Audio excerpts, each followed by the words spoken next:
Ave Stoner Squad, my name is DanIsStoned, and thank you for joining me today for another Imperator Academy video. In today's installment, I wanted to talk about something that a lot of people have been asking me, and that's to do with Legion compositions. What's the best Legion composition to have? What units to place in there? How many units to place? Well, over the course of this video, I will provide you with my very best thoughts on the compositions you must have for Legions based on my many hours of gameplay. Probably too many hours to say the least. But anyway, so strap yourselves in and let's dive right into the video, an Imperator Rome guide to Legion compositions. First of all, we need to answer a question that is also frequently asked in relation to Legion composition, and that, is it worth having more than 3 combat unit types in the Legion? Well, the resounding answer to this question is no.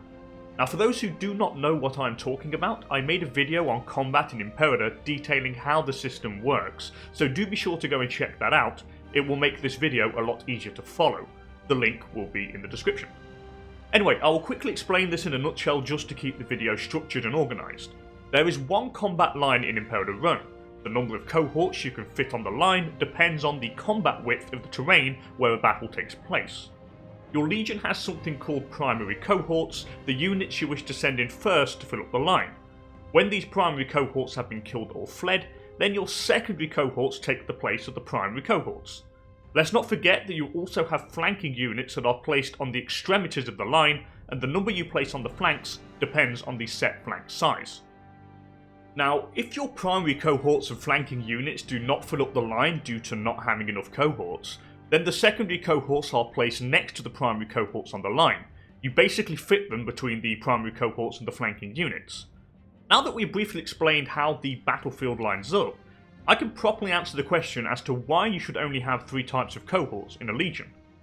Since you can only set the position of 3 unit types on the battlefield, having more than 3 combat unit types is pointless, because you have no control over where they will be placed. This means that it is far better to have only 3 unit types, allowing you to essentially control who engages first and how many units flank. This is really useful because the AI is literally retarded when it comes to army compositions and battle layouts, meaning you can crush them fairly easily. In my many hours of playing the game, I have one tried and tested Legion composition that works for me every single time, no matter the culture I'm playing as, simply because the AI is so bad at making Legions and building their line correctly. So, what I find super effective is a Legion made up of heavy cavalry as the primary cohorts, heavy infantry as the secondary cohorts, and light cavalry set as the flanking units.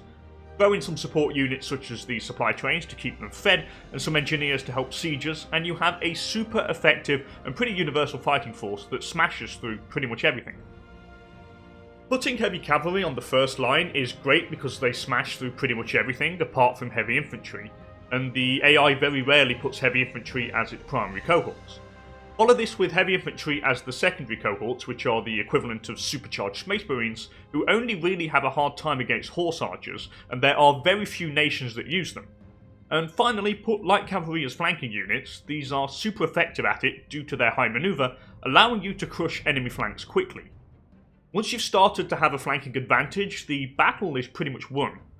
Add some support units such as supply trains in order to last longer in enemy territory without food, as well as some engineers to help with sieges, and you should have a very effective Legion composition. It is this comp that I always use, and it has never really failed me so far. If you come up against barbarians, you will particularly crush them with this, even if you are significantly outnumbered. Barbarians like to use a lot of archers, chariots, light infantry, and they just get slaughtered by the combination of heavy cavalry, heavy infantry, and light cav on the flanks. Not only does this composition smash through enemy legions, but it is also highly effective against enemy levies, since most of the time levies are made up of light units such as archers and light infantry. These are cannon fodder for your heavy shock legion. Now that the composition is out of the way, you might be asking what ratio of units would you have in the Legion? Well, I like to have around about a 2-to-1 ratio in favour of heavy infantry since they do most of the fighting, not to mention that they also have a ton of modifiers that you can gain through traditions and technology no matter the nation you're playing as. The heavy cavalry comes in first to shock units and try to deal as much damage as possible. Once my heavy cav units have died or have been routed, then the heavy infantry starts to kick in and they literally destroy all the rest. The cavalry on the flanks, they hit the units that are 3 rows away, applying pressure to the units facing off with the heavy infantry, making the line fold faster by getting smaller and smaller.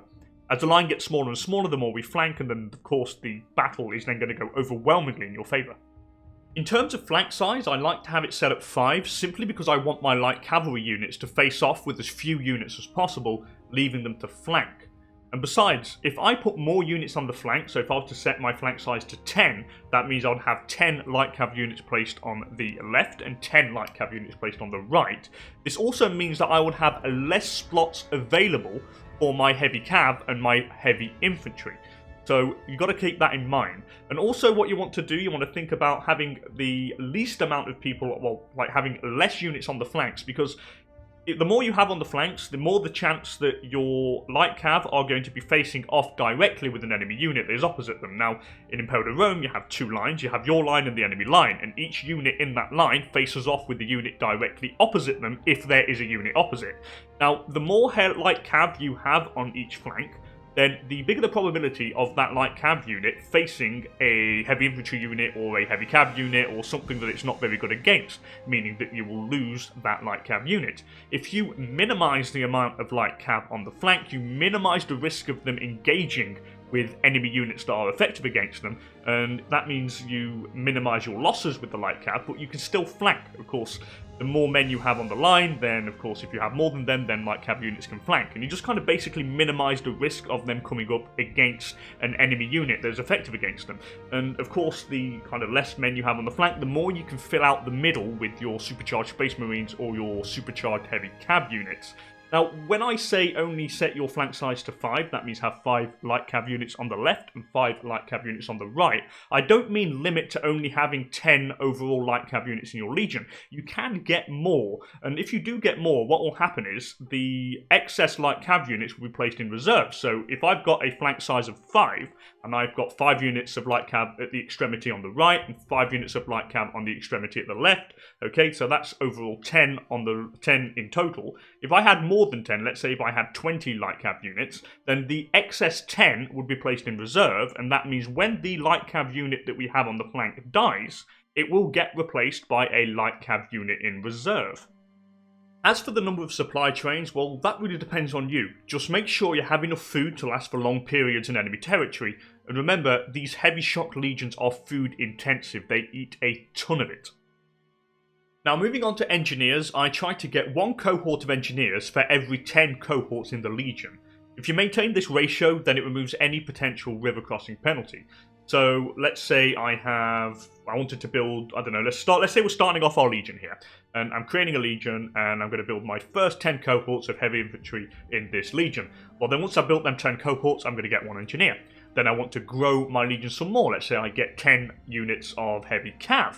Well, then once I built these 10 units of heavy cav, I would get an extra engineer, and so forth. And just kind of maintaining this ratio of cohorts to engineers, it just allows you to get rid of that river crossing penalty, and it really does help. And it also speeds up sieges, because of course your engineers, they are siege specialists, and they help you speed up the rate at which you siege down forts. So basically it's a win-win situation. Well, that's about it for this video. Thank you all for watching, and if you managed to watch this all the way to the end, then you have my eternal gratitude. Anyway, if it did help in any shape or form, please give this video a thumbs up, and if you want to see some more Imperator Rome content, then why don't you go ahead and fabricate a claim on that subscribe button. Anyway, thank you all again for being here, and I shall hopefully catch you all in the next one. Bye for now.